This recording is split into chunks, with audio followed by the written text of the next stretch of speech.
SLBC ప్రమాద ఘటన జరిగి ఈ రోజుతో 6 రోజులు కావస్తోంది. 6వ రోజు కూడా సహాయక చర్యలు కొనసాగుతున్నాయి. ఇప్పటికే దాదాపుగా 150 గంటలు కావచ్చింది. ఈ 150 గంటలు అయినా కూడా ఇప్పటివరకు కనీసం ఆ 8 మంది కార్మికుల యొక్క ఆచూకీ కనుగొనలేకపోయాం.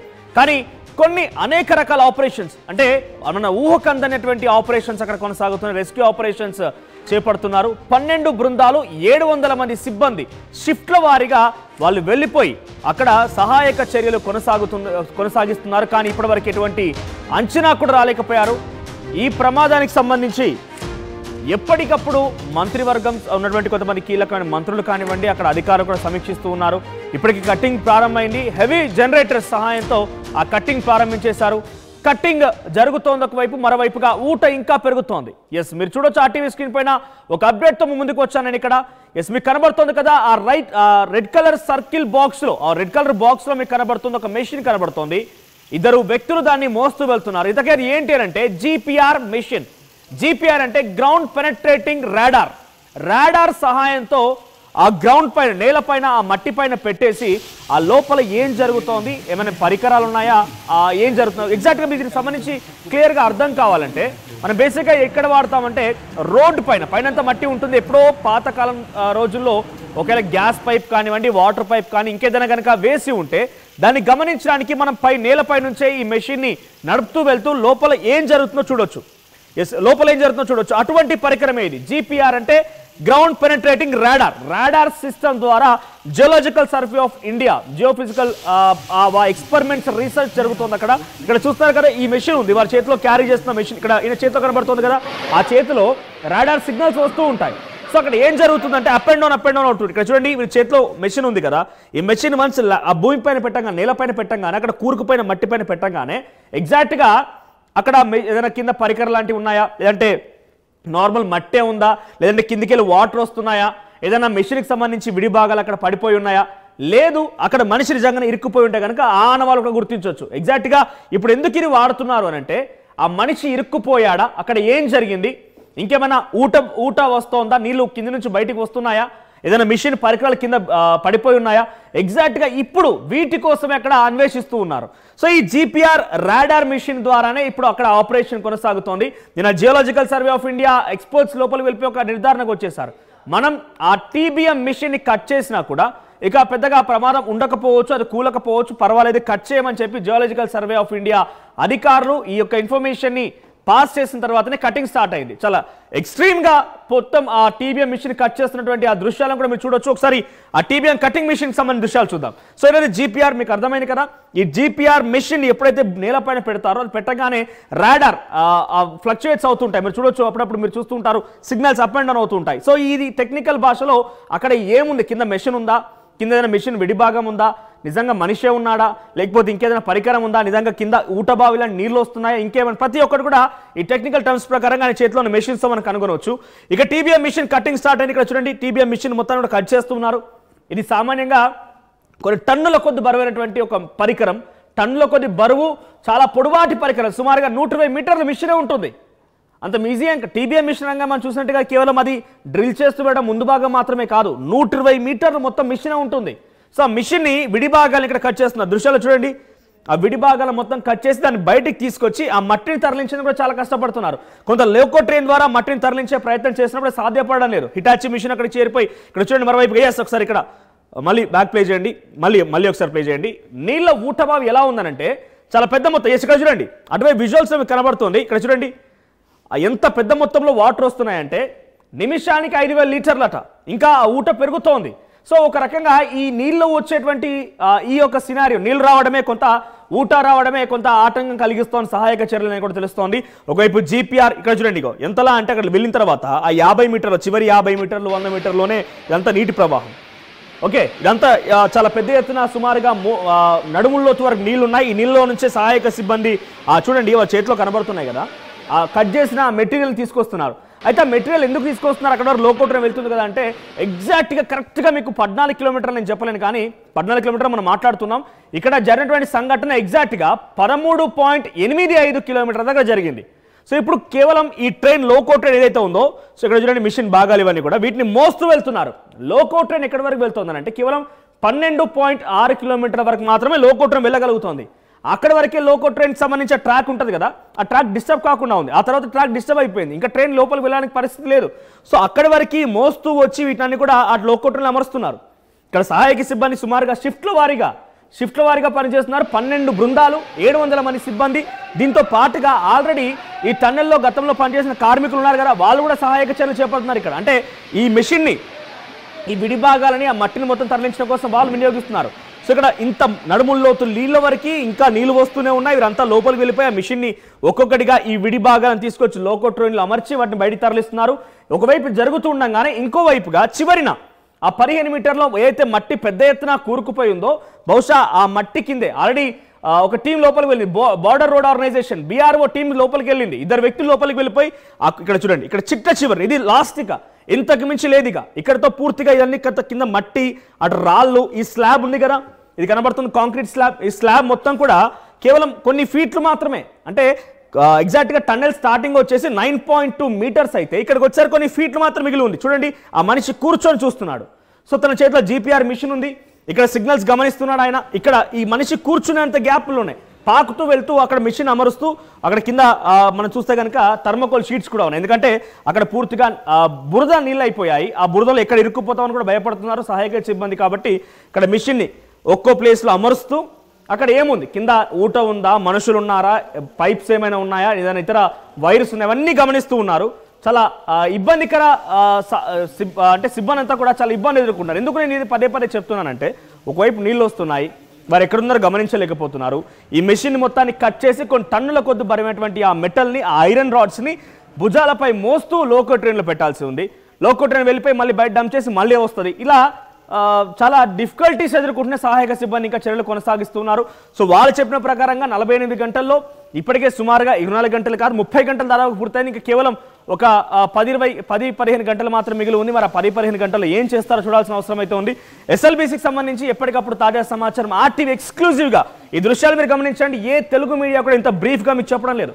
కంటిన్యూస్ కవరేజ్ RTV మాత్రమే చేస్తోంది. చాలా ఎక్స్పెరిమెంటల్ రిపోర్టింగ్ అని చెప్పొచ్చు. ఇది చాలా కష్టంతో కూడిన రిపోర్టింగ్. లోపల వరకు వెళ్ళిపోయారు ప్రతినిధి రోహిత్ ఇప్పుడు మనతో పాటు అందుబాటులో ఉన్నారు. రోహిత్ మరిన్ని సమాచారం ఇస్తారు. రోహిత్, ఏం జరుగుతోంది SLBCలో? ఇప్పుడు GPR మెషిన్ ద్వారా వారంతా కూడా ఏం కనుగొనగలిగారు? ఆ కూరుకుపోయిన మట్టిలో వారి అంటే అక్కడ ఇరుక్కుపోయినటువంటి ఆ కార్మికులకు సంబంధించిన ఆనవాళ్ళు కనబడుతున్నాయా? Manoj, search operation, rescue operation కొనసాగుతోంది. చాలా వేగంగానే కొనసాగుతోంది. గ్రౌండ్ పెనట్రేటింగ్ రాడార్ తో కూడా లోపల ఉన్న పరిస్థితులు ఏంటి అని కనుగొనే ప్రయత్నం చేస్తున్నారు. ఎందుకంటే ఒక పక్క హోప్స్ లేవు అని అనుకుంటూనే మరో పక్క వాళ్ళని ప్రాణాలతో రక్షించాలనే ప్రయత్నం చేస్తూనే చెప్పలేము లోపల ఏముంది అనేది చెప్పలేము. కాబట్టి ఎందుకంటే ఆ టన్నెల్ అంత ఎత్తు మట్టితో కూరుతుంది. వాళ్ళు లోపలికి వెళ్ళిన తర్వాత ఆ మట్టిలో టన్నెల్ పై భాగం తగులుతూ ఉంటే వంగుని లోపలికి వెళ్తున్నారు. అక్కడ GPR తో వాళ్ళు సెర్చ్ చేస్తూ ఉన్నప్పుడు కూడా ఆ పై భాగం వాళ్ళ తలకు తగులుతూ ఉంటే అక్కడ కూర్చొని ఆ రాడార్ తో GPR గ్రౌండ్ పెనట్రేటింగ్ రాడార్ తో సెర్చ్ చేస్తున్నారు. ఆ డేటాని ఇప్పుడు వాళ్ళు విశ్లేషించాలి. అంటే భూగర్భంలో రోడ్లు వేసేటప్పుడు కానీ లేదంటే ఇతర పరిశోధనలు చేసేటప్పుడు అక్కడ గ్రౌండ్ లో ఏముంది అనేది బయట నుంచి వాళ్ళు తెలుసుకునే ప్రయత్నం చేస్తారు. అక్కడ ఏదైనా అవశేషాలు ఉన్నట్లయితే దానికి అక్కడ హై ఫ్రీక్వెన్సీ రేడియో తరంగాలని పంపించి లోపలికి దాని లోపల ఉన్నటువంటి అవశేషాలు ఏంటి అనేది గుర్తిస్తారు. సో ఈ ట్రైన్ ఏదైతే మెషిన్ ఉందో 150 మీటర్లు మెషిన్ ఉంది, టన్నెల్ బోర్ మెషిన్. ఆ లోపలికి వెళ్లే ప్రయత్నం చేస్తూనే అక్కడ ఉన్న ఊబి లోపల ఈ GPR తో సెర్చ్ చేస్తున్నారు. ఆ డేటాను విశ్లేషించాలి. పురాతత్వ శాస్త్రవేత్తలు కూడా వీటిని ఉపయోగిస్తుంటుంటారు, GPR టెక్నాలజీని. ఎందుకంటే అక్కడ ఉన్న గ్రౌండ్ లో తవ్వకాలు జరపడం ద్వారా కొన్ని డిస్టర్బెన్సెస్ జరిగే అవకాశం ఉంటుంది. కాబట్టి మొదట ఈ టెక్నాలజీ ద్వారా లోపల ఉన్న అవశేషాలు ఏంటని గుర్తించి తద్వారా తవ్వుతూ లోపలికి వెళ్తారు. సో ఇక్కడ కూడా ఏంటి అంటే ఆ టన్నెల్ లోపలే తవ్వాలి. ఆ టన్నెల్ లోపల ఆ మెషిన్ ని కట్ చేసుకుంటూ ఆ ఊపిని తీసుకుంటూ ముందుకు వెళ్ళాలి. సో అదంతా క్లియర్ చేసే లోపు వీళ్ళు ఏదైనా కొన ఊపిరితో తీవ్రమైనటువంటి గాయాలతో ఉన్నట్లయితే అంత ఆపరేషన్ పూర్తయ్యే లోపు ఏదైనా ప్రాణాపాయం జరగవచ్చు. కాబట్టి సాధ్యమైనంత వేగంగా పూర్తి చేయాలి అంటే కరెక్ట్ గా వీళ్ళు లోపల ఎక్కడ ఉన్నారని గుర్తిస్తారు. సో ఈ GPR ద్వారా వాళ్ళని గుర్తించే అవకాశం ఉంటుంది. కాబట్టి మన సర్జికల్ స్ట్రైక్ చేసినట్టుగా టార్గెటెడ్ పాయింట్ ని రీచ్ అవడానికి అవకాశం ఉంటుంది. సో ఇక్కడ మనుషులు ఉండడానికి అవకాశం ఉంది అని అనుకున్న వెంటనే నేరుగా అక్కడే తవ్వకాలు జరిపి నేరుగా అక్కడికే వెళ్ళి రోహిత్, మరోవైపు డెడ్ లైన్ కూడా దగ్గరికి వస్తోంది. జీపీఆర్ టెక్నాలజీ వల్ల వాళ్ళు ఎక్కడున్నారని కనుగొనే ప్రయత్నమే చేస్తున్నారు. కానీ దీని మీద ఎంత మేరకు ఫలితం ఉండే అవకాశం ఉందంటే, ఒకవైపు ఈ వైపు అంటే జీపీఆర్ ద్వారా అక్కడ అవశేషాలు ఉన్నాయా లేకుంటే మనుషులు ఇరుక్కున్న వారు ఉన్నారా ఏంటి అనేది కనుగొనే ప్రయత్నం చేస్తూనే, ఇంకోవైపు సహాయక చర్యలకు సంబంధించి మట్టి తొలగింపు కానివ్వండి, ఆ వాటర్ డీవాటరింగ్ చేయడం ఎటువంటి విధంగా సాగుతోంది అంటే ఊట ఇంకా పెరుగుతోందనే సమాచారం బయటికి తెలుస్తుంది. ఎగ్జాక్ట్ గా ఇంకా ఊట పెరుగుతోందా, దాన్ని డీవాటరింగ్ చేస్తున్నారా? మనోజ్, నిజానికి లోపల జరిగే ప్రతిదీ కూడా ఛాలెంజింగ్. ఏ డిపార్ట్మెంట్ ఆ డిపార్ట్మెంట్ సమన్వయంతో ముందుకు వెళ్తూ ఉన్నారు. ఇప్పుడు మనకి డిఫరెంట్ ప్లేసెస్ నుంచి డిఫరెంట్ టీమ్స్ మనకి ఇక్కడికి వచ్చాయి. సింగరేణి నుంచి కూడా వచ్చారు. సింగరేణి నుంచి సుమారు 200 మంది సుశిక్షితులైన సిబ్బంది ఉన్నారు. వాళ్ళు సింగరేణి బొగ్గు గనుల్లో ఎక్కువ హ్యూమిడిటీ ఉండే చోట, ఎక్కువ ఉష్ణోగ్రత ఉండే చోట, అలాంటి ప్రతికూల వాతావరణంలో వెళ్ళి ఆ బొగ్గుని తవ్వుతూ ఉంటుంటారు. సో ఇక్కడ ఏంటంటే వాళ్ళ వరకు ఇది పెద్ద ప్రతికూలత కాదు, కానీ ఆ చిన్న స్పేస్ లో మాత్రమే పని చేయాల్సి ఉంటుంది. సో బొగ్గు గనితో పోల్చుకుంటే ఇది వాళ్ళకి పెద్ద కష్టమైనది ఏమీ కాదు. అందుకే సింగరేణి కార్మికులను కూడా అక్కడ తీసుకుని వెళ్ళారు. వాళ్ళు ఏంటి అంటే ఆ వెళ్ళటానికి అడ్డంకం కలిగిస్తున్నటువంటి ఊబిని, బురదని, ఆ మట్టిని చకచక మిషన్ల లాగా వాళ్ళు వెనక్కి వేసేసి ఒక పాత్రను క్రియేట్ చేయగలుగుతారు. సో దాని ద్వారా ముందుకు వెళ్ళొచ్చు. ఈ లోపు ఏం చేశారు అంటే ప్లాస్మా కటర్స్ కూడా తీసుకొచ్చారు, అల్ట్రా థర్మల్ కటర్స్ కూడా తీసుకొచ్చారు. దాన్ని రైల్వే డిపార్ట్మెంట్ ఉపయోగించే కటర్స్ తీసుకొచ్చారు.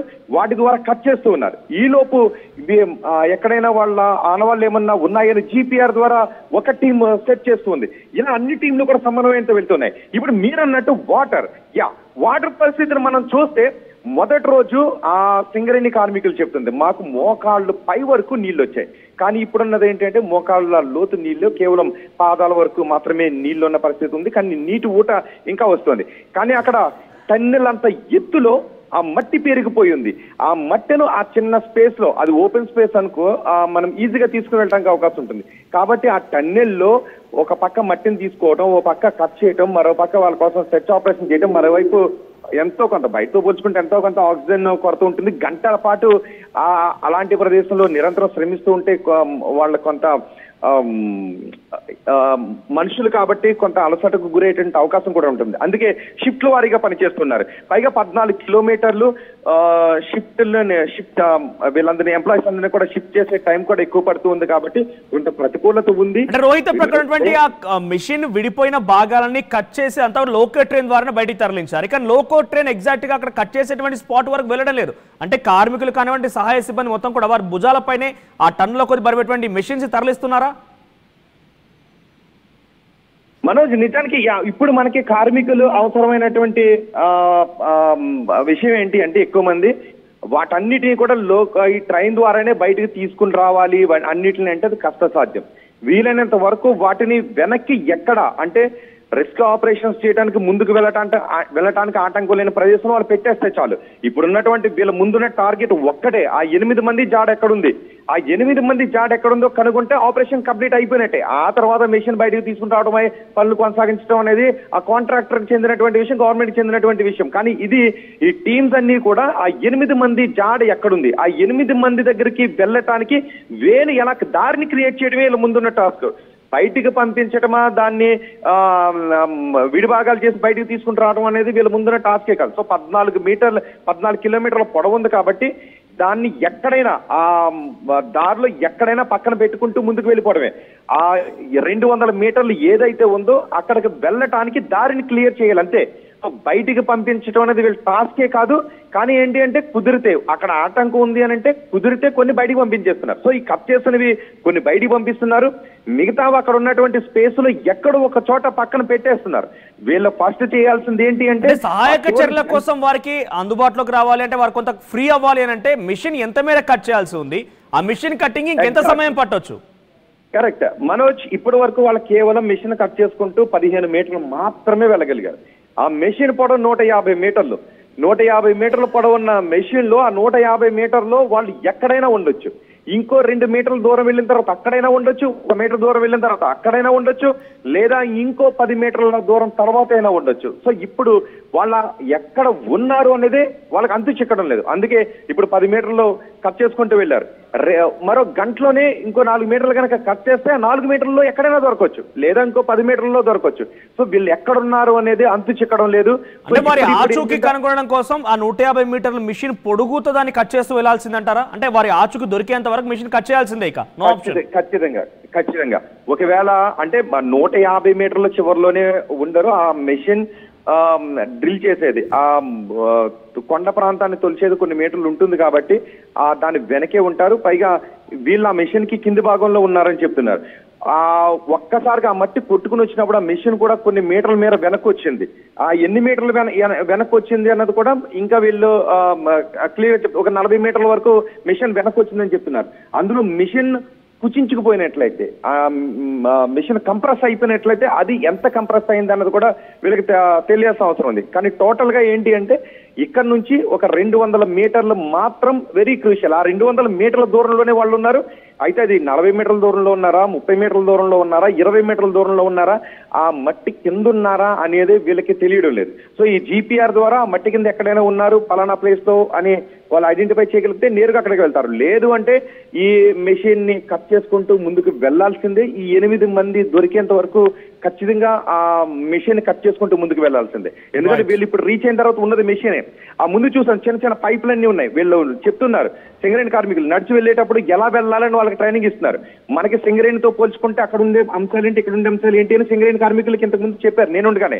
సో మనకు అక్కడ మామూలుగానే ఉంటుంది, ఫ్లాట్ సర్ఫేసే ఉంటుంది. సో మనం మామూలుగా వెళ్ళిపోతాం.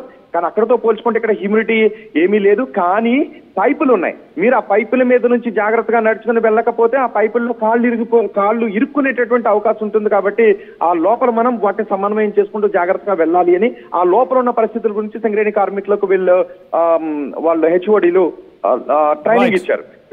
ఎన్డీఆర్ఎఫ్ ఎప్పటికప్పుడు పరిస్థితుల్ని అంచనా వేస్తూ ఉంది. సో అన్ని ఇంకెవరినైనా నిపుణులు రప్పించాలనే కోణంలో కూడా ఆలోచిస్తూ ఉన్నారు. ఫైనల్లీ రోహిత్, నీటి ఊటకు సంబంధించి అప్డేట్ అంటే నీటి ఊట పెరుగుతోంది, ఆ వాటర్ ప్రవాహం పెరుగుతున్నాయి కాబట్టి కొంత ఆటంకం కలుగుతోంది. బయటికి కూడా వాటర్ వస్తున్నాయి, డీ వాటరింగ్ అనేది సాధ్యం కావడం లేదంటే కూడా తెలుస్తోంది. సో నిజంగా నీటి ఊట పెరుగుతోందా, దానికి ఆల్టర్నేట్ గా డీ వాటరింగ్ జరుగుతోందా, అంటే దానికి ప్రత్యామ్నాయంగా జరుగుతోందా? ఎగ్జాక్ట్లీ నీటి ఊట అయితే మాత్రం ఖచ్చితంగా ఉంది. నీటి ఊట ఉంది. కానీ మొన్నటితో పోల్చుకుంటే మొదటి రోజుతో పోల్చుకుంటే నీటి ఊట అంత లేదు. ఇప్పుడు మొదటి రోజు చాలా ప్రమాదకరమైన పరిస్థితులే ఉన్నాయి, చాలా అననుకూల పరిస్థితులు ఉన్నాయి. సో ఇప్పుడు ఆ నీటి ఊట తగ్గింది. ఇంతకు ముందు సింగరేణి కార్మికులు కూడా అదే చెప్పారు. నేను మొన్న వెళ్ళినప్పుడు నాకు మోకాళ్ళకు పైగా నీళ్లున్నాయి. నేను 2వ రోజు ఇక్కడికి చేరుకున్నాను, మోకాళ్ళలో నీళ్లున్నాయి. కానీ ఈ రోజు నేను అక్కడికి వెళ్ళిన తర్వాత మోకాళ్ళ కింద వరకు నీళ్లు వచ్చాయి. అంటే నీటి ఊట మొన్నటితో పోల్చుకుంటే తగ్గింది. అలాగే నీటి ఊట ఆగిపోయిందంటే నీటి ఊట ఆగలేదు. నీటి ఊట అలాగే ఉంది. కానీ మొన్నటితో పోల్చుకుంటే నీటి ఊట తగ్గింది. అండ్ డీ వాటరింగ్ చేస్తున్నటువంటి ప్రక్రియ కూడా వేగంగానే ఉంది. వచ్చిన నీటిని నిమిషానికి 4000 లీటర్ల చొప్పున బయటకు పంపించేస్తున్నటువంటి పరిస్థితి కూడా ఉంది. సో నీటి ఊట మొత్తం తగ్గలేదు, నీటి ఊట ఉంది. పైగా ఆ మట్టి కూడా చాలా ఆటంకంగా మారింది. ఆ మట్టిని తీయడమే ఇప్పుడు సింగరేణి కార్మికులు చకచక మట్టిని తవ్వుకుంటూ ముందుకు వెళ్తూ ఉంటే ఆ మిషన్ కట్ చేయడం, 2 మట్టిని తొలగించడం, ఈ 2 చాలా క్లిష్టమైన పరిస్థితి. Manoj right Rohit, thank you for the update. So మొత్తం మీద ఎస్ఎల్బిసి ప్రమాదానికి సంబంధించి ఒకసారి చూడండి. ఇక్కడ నీటి ఊట అని చెప్తున్నాం కాబట్టి ఇక్కడ చూడండి, ఒక బోర్వెల్ కంటిన్యూస్ గా నడుస్తూ ఉంటే బోర్వెల్ నుంచి ఏ రకంగా అయితే ఆ మోటార్ నుంచి వాటర్ పంప్ అవుతాయి అదే స్థాయి ఇక్కడ చూడండి. ఒకసారి ఇక్కడ గమనించండి, మీరు కంటిన్యూస్ గా వాటర్ వస్తూనే ఉన్నాయి. సో ఈ వాటర్ అనేది ఎప్పటికప్పుడు డివాటరింగ్ చేస్తున్నామని చెప్తున్నారు. ఒకవైపు ఇక్కడ ఇటువంటి ఐరన్ మెటల్, కొన్ని టన్నుల కొద్ది బరువైనటువంటి మెటల్ ని అక్కడ సహాయక సిబ్బంది తరలించాల్సి ఉంది. ఎగ్జాక్ట్ గా ఇందాక ప్రతినిధి రోహిత్ చెప్పినట్టుగా వీటిని అన్నింటినీ బయటికి తరలించాల్సిన అవసరం ఏమీ లేదు. 14 కిలోమీటర్ దూరం వరకు ఉంది కాబట్టి ఇక్కడ ఈ మెటల్ ని వారికి కొంత ఫ్రీనెస్ అయ్యేంత వరకు దూరం తరలించవచ్చు. అవసరమైతే కొన్ని అన్వాంటెడ్ వాటి ఉన్నాయి, ఇక తప్పదు, మాకు అక్కడ ఫ్రీనెస్ లేదు, అక్కడ కొంత గ్యాప్ లేదు పని చేసుకోవడానికి అన్నప్పుడు లోకో ట్రైన్ లాగా వారికి తరలించి లోకో ట్రైన్ నుంచి బయటకు తీసుకొస్తున్నారు. వారికి ఏం కాదు, కంఫర్టబుల్ గా ఉందంటే పక్కనే పెట్టేస్తున్నారు. ఒకవైపు వాటర్ వస్తున్నాయి చూడండి, ఎంత కష్టమైన పరిస్థితి వాళ్ళంతా ఎదుర్కొంటున్నారు. సహాయక చర్యలు చేపట్టే సిబ్బంది అంటే ఇంత పెద్ద మిషన్ ని కట్ చేస్తూ ఉండాలి, అల్ట్రా పవర్ ద్వారా కట్ చేస్తూ ఉండాలి, మరోవైపు జీపీఆర్ ద్వారా అంతా ఇన్స్పెక్షన్ చేస్తూ ఉండాలి సింగరేణి సిబ్బంది. అంటే ఎవరి పనులు వాళ్ళు చేస్తూనే ఉన్నారు. 12 బృందాలు, ఎవరికి సాధ్యమైనంత పని వాళ్ళు చేస్తూనే ఉన్నారు. కానీ ఈ రోజు వరకు కూడా ఆచూకీ కనుగొనడం కష్టంగా మారిందంటే ఎటువంటి ఇబ్బందికర పరిస్థితులను గమనించండి ఇక్కడ. సో సింగరేణి సిబ్బంది ఒకవైపుగా మట్టిని తరలిస్తున్నారు, మరోవైపు ఎన్డీఆర్ఎఫ్ ఎస్డీఆర్ఎఫ్ సిబ్బంది ఇతరత్ర హై టెక్నికల్ సంబంధించి కొన్ని బృందాలంతా వచ్చి ఆ మిషన్ కట్ చేస్తున్నాయి. జియోలాజికల్ సర్వేకి సంబంధించిన వారంతా కూడా అక్కడ జీపీఆర్ మెషిన్ తో అక్కడ ఆనవాళ్ళు గుర్తిస్తున్నారు, సిగ్నల్ ట్రేసింగ్ చేస్తున్నారు. మనుషులు ఇక్కడ ఉండే అవకాశం ఉందా, మట్టిలో కూరుకుపోయారా, కింద ఏమైనా ఉన్నాయని చెప్పి ఈ జీపీఆర్ మిషన్ ద్వారా చూస్తున్నారు. అంటే ఎవరి పనులు వాళ్ళు చేస్తూనే ఉన్నారు. చాలా కష్టతరంగా అక్కడ సహాయక సిబ్బంది కూడా ఇబ్బందులు పడుతూనే ఇబ్బందులు చూడండి, నడుముల్లోతు నీళ్ళు వరకు ఆ స్థాయిలో వరకు కష్టపడగలుగుతారా అంటే మరోవైపు నీళ్ళు వస్తూనే ఉన్నాయి ఇంకా.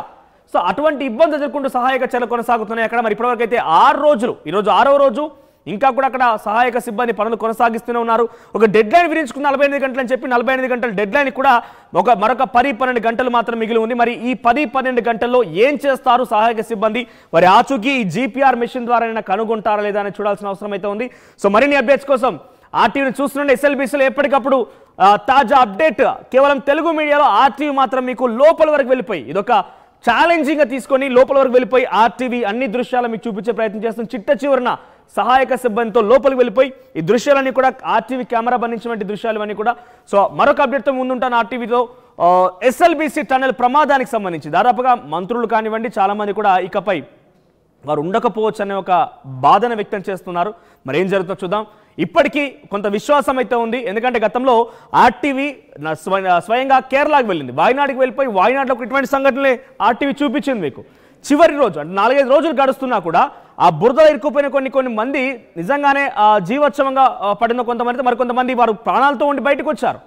కేవలం చేయి మాత్రం బయటకు కనిపించింది, మిగిలిన బాడీ మొత్తం కూరుకుపోయింది మట్టిలో వాయనాడు సంఘటనలో. ఆ తర్వాత వారిని వెలికి తీసి వారు ప్రాణాలతో ఉన్నారు. అంటే ఇంకా కూడా ఆశాభావం వెలిగినది వారిపైన, కొంత బతికే అవకాశం ఉందనే ఆశాభావం వ్యక్తం చేస్తున్నాం.